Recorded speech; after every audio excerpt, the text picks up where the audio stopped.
നമസ്കാരം. റാഫ്റ്റോക്ക് ഫുട്ബോളിലേക്ക് എവർക്കും സ്വന്തം. ഈ കളി ജയിച്ച് കപ്പെടുത്തതിൻ്റെ ആവേശത്തിൽ എന്തും വിളിച്ചു പറയാം, എന്തും ചാൻറ്റ് ചെയ്യാം എന്നൊരു തോന്നൽ പല താരങ്ങൾക്കും ഉണ്ടെന്ന് തോന്നുന്നു. അർജന്റീനയുടെ വിജയാഘോഷത്തിൽ ഫ്രഞ്ച് താരങ്ങളെ വംശീയമായിട്ട് അധിക്ഷേപിച്ചതിൻ്റെ വീഡിയോ എൻസോ ഫെർണാണ്ടസ് ലൈവ് ഇട്ടതിൻ്റെ പ്രശ്നം ഒരു ഭാഗത്ത് നടക്കുമ്പോൾ, സ്പാനിഷ് ടീമിലെ താരങ്ങൾ ചാൻറ്റുമായി ബന്ധപ്പെട്ട് പ്രശ്നത്തിൽപ്പെട്ടിരിക്കുകയാണ്. സ്പാനിഷ് ടീമിൻ്റെ ക്യാപ്റ്റൻ ആൽവരോ മൊറാറ്റയും പ്ലെയർ ഓഫ് ദി ടൂർണമെന്റായ റോഡ്രിയും നടത്തിയ ചാൻറ്റിനെതിരെ യുവേഫ ഇപ്പോൾ ഇൻവെസ്റ്റിഗേഷൻ പ്രഖ്യാപിച്ചിരിക്കുകയാണ്.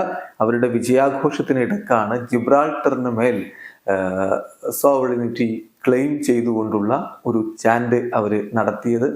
സ്പെയിനിന് പരമാധികാരമുണ്ട് ജിബ്രാൾട്ടറിന് മേൽ എന്ന തരത്തിലുള്ള ചാൻറ്റാണ് അവർ നടത്തിയിരുന്നത്. അത് അവർ മാത്രമല്ല, വലിയ രൂപത്തിൽ ഫാൻസൊക്കെ അടക്കം ഫാൻസിൻ്റെയോടൊപ്പമാണ് ഈ റോഡ്രിയും മൊറാറ്റയും ഇത് ചാൻറ്റ് ചെയ്യുന്നത്. ജിബ്രാൾട്ടർ സ്പെയിനിൻ്റെ ഭാഗമാണ്, ജിബ്രാൾട്ടർ ഈ സ്പാനിഷ് എന്ന രൂപത്തിലുള്ള ഒരു ചാൻറ്റായിരുന്നു അത്.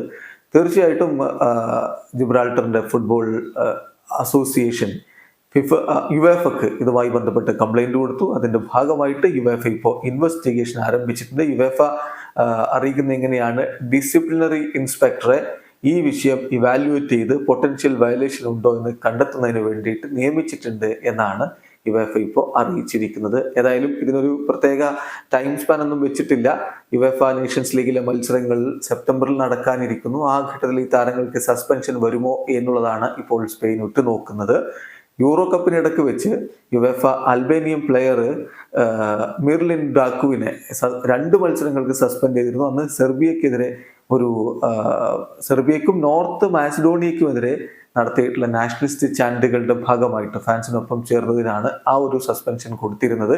അതുപോലുള്ള ശിക്ഷാവിധികൾ വരുമോ എന്നുള്ളതാണ് ഇനി കണ്ടറിയേണ്ടത്. വീഡിയോ അവസാനിക്കുന്നു. ഫുട്ബോൾ ലോകത്തെ കൂടുതൽ വിശേഷങ്ങളുമായി റാഫ്റ്റോക്സ് എത്താം.